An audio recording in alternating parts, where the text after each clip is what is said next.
temos um caso no interior aqui de São Paulo, na cidade de Araraquara. O chamado novo cangaço se espalha pelo interior do Brasil, levando terror às cidades. E sobre essa modalidade de crime, que teve 3 grandes tipos, né, ou pelo menos registros do tipo nos últimos dias, a gente conversa agora, mais uma vez nos atendendo, o ex-secretário nacional de Segurança Pública, coronel da reserva da PM aqui de São Paulo, José Vicente da Silva Filho. Tudo bem, coronel? Mais uma vez, bem-vindo. Bom dia. Bom dia, Tiago. Tudo bem? Aliás, nós conversávamos no domingo na nossa programação especial da eleição e eu perguntava para o senhor justamente sobre isso, porque a segurança pública é uma prerrogativa dos estados.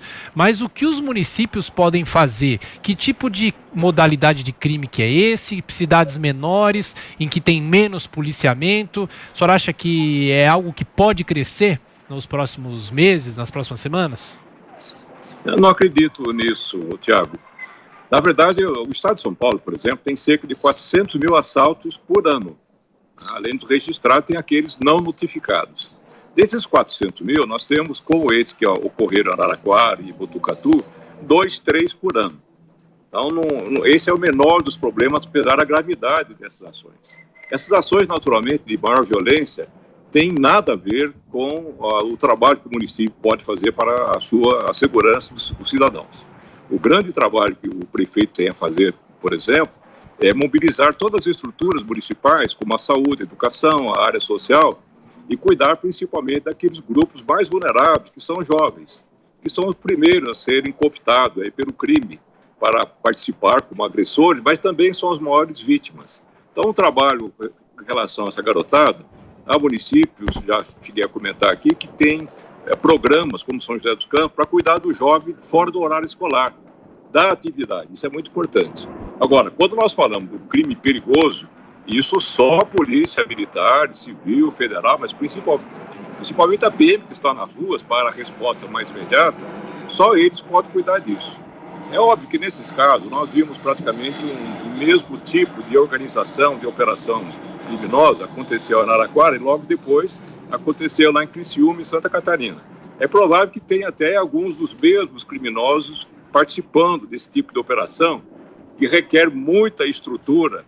São mais de 10 veículos, precisa contratar 20, 30 criminosos, comprar armas, alugar armas, ter acesso de informações privilegiadíssimas sobre concentração de numerário, de dinheiro, em algumas agências bancárias, principalmente do Banco do Brasil, que faz depois a redistribuição desse dinheiro para outros bancos.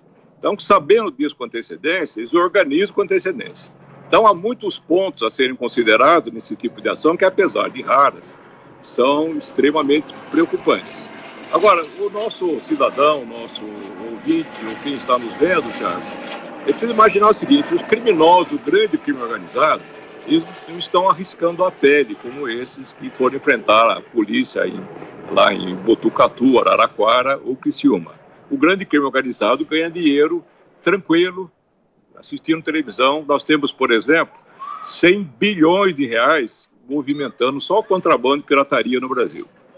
Coronel Zé Vicente, agora a pergunta de José Maria Trindade de Brasília. Zé Maria. Pois é, coronel, eu queria lembrar aqui um amigo meu, o Márcio Santana, coronel, que foi comandante da Polícia Militar em Minas Gerais, contemporâneo do senhor, está na reserva.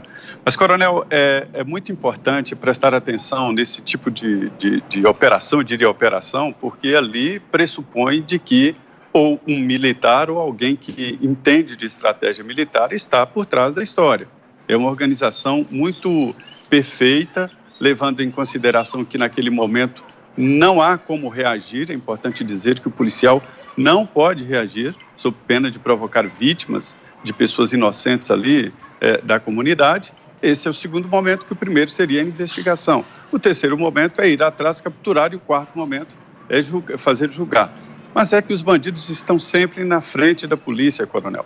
Para você ter uma ideia agora, o festejado Pix pode ser uma grande arma.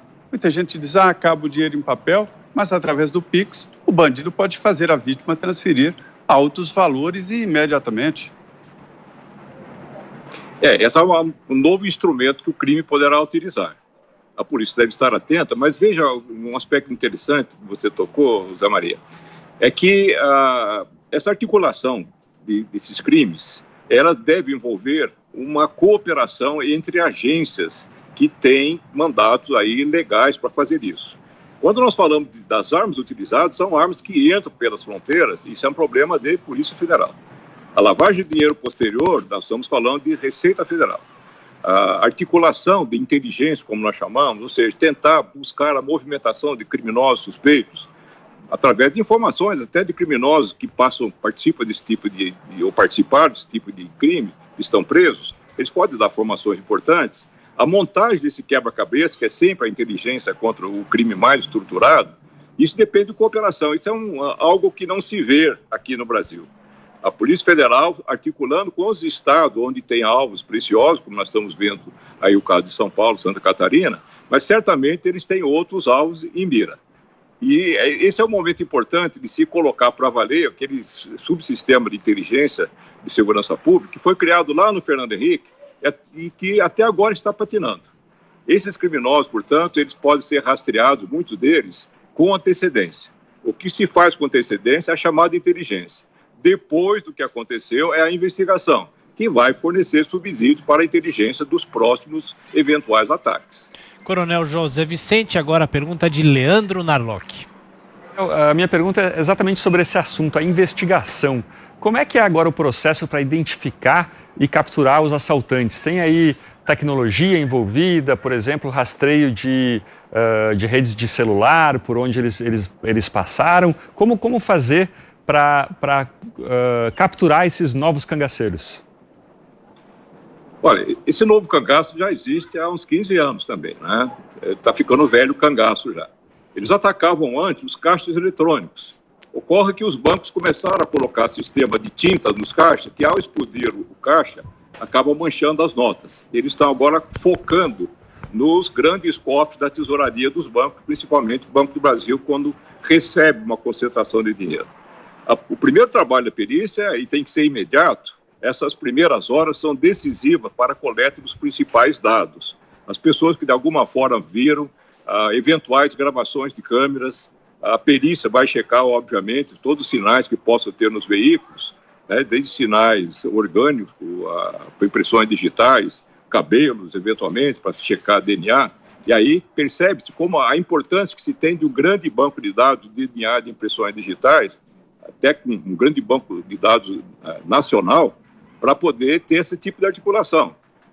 Evidentemente que existem alguns dados de investigação que não são imediatos, coletados ali no local. Eles vão passar justamente pelos trabalhos que a polícia costuma fazer na investigação com criminosos que fornecem informações. Por incrível que pareça, muitos deles fornecem. Criminosos que estão presos, querem algum tipo de privilégio, não privilégio legal, até de uma mudança de um presídio de uma cidade para outra, por exemplo, e eles estão, ao pé de uma proteção extra dentro do ambiente prisional, eles podem fornecer muitas informações e costumam dar informações. Então, esse é um primeiro passo que se dá. Agora, o que é importante é pensar no futuro dessas ações desses criminosos. E aí precisa entrar em ação uma coordenação de caráter nacional, e aí a Polícia Federal tem que fazer esse trabalho. É um trabalho que não é tão comum na Polícia Federal, mas é necessário fazer esse tipo de ação que vai desde o banco de dados para eventuais perícias, vai também ao rastreamento de armas.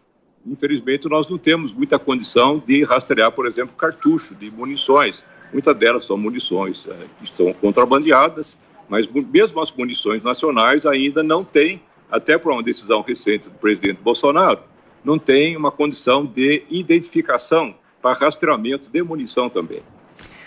Até então, inclusive, coronel, o senhor acredita, analisa a ousadia desses mega assaltos, como os criminosos têm essa ideia, esse conhecimento da fragilidade da nossa segurança, e o senhor disse que acredita em envolvimento de planejamentos de dentro de presídios, talvez a participação de facções criminosas e, claro, a impunidade, a falta de punições severas ainda é um problema no nosso país.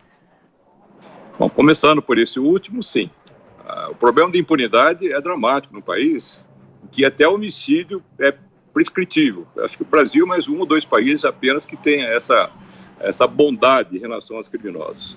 Os criminosos mais articulados, que praticam o crime de ontem, eles já têm um pouco mais de gravidade, a celeridade do processo e gravidade também do momento que estão sendo presos ou depois de presos. A restrição é muito grande para voltar ao crime. Mesmo assim, há muito por ser feito. E sempre que coloca, como o Sérgio Moro tentou colocar no Congresso, alguma lei para endurecer para os criminosos, acaba sendo aliviado lá no Congresso. Esse é um dos problemas que nós temos. Agora, evidentemente que é preciso entender, o Estado tem que entender, que nós estamos com um mundo muito grande de atividade criminosa que está correndo debaixo do nosso nariz. O exemplo que eu costumo dar com frequência até é o fato de que 57% do cigarro que se fuma no Brasil hoje, e isso é pesquisado pelo Ibope anualmente, são cigarros paraguaios. É um contrabando. Isso empodera grupos. O Comando Vermelho, por exemplo, tomou conta do cigarro do Rio de Janeiro, porque ele controla o cigarro paraguaio. Mas ele está em todo lugar, está nas esquinas. O contrabando, ele fatura alguma coisa em torno de 100 bilhões de reais por ano, um estudo feito até pela Fiesp. Então, esse grande crime organizado, o tráfico de drogas fatura entre 15 e 20 bilhões, esse grande crime organizado, ele não está tão interessado em arriscar a pele nesses assaltos eventuais. Claro que existem relações com eles. Eles fornecem armas, fornecem pessoas, fornecem informações, compram policiais, compram autoridades e ajudam essas ações e tem um percentual. Quando esse resultado se estima, por exemplo, aqui em Araraquara, alguma coisa em torno de 5 milhões de reais, pouco para o faturamento anual desses grupos, mas eles têm uma participação nessas ações. Essas ações, é sempre bom lembrar, elas podem ter alguma vinculação, mas isso está muito mais vinculado a alguns grupos. Claro. Esses grupos, se a polícia tiver uma ação decisiva, pode ser desarticulado com certa rapidez. Coronel Zé Vicente, muito obrigado mais uma vez pela atenção, pela gentileza com os ouvintes e espectadores. Bom dia, abraço. Bom dia a todos, grande abraço.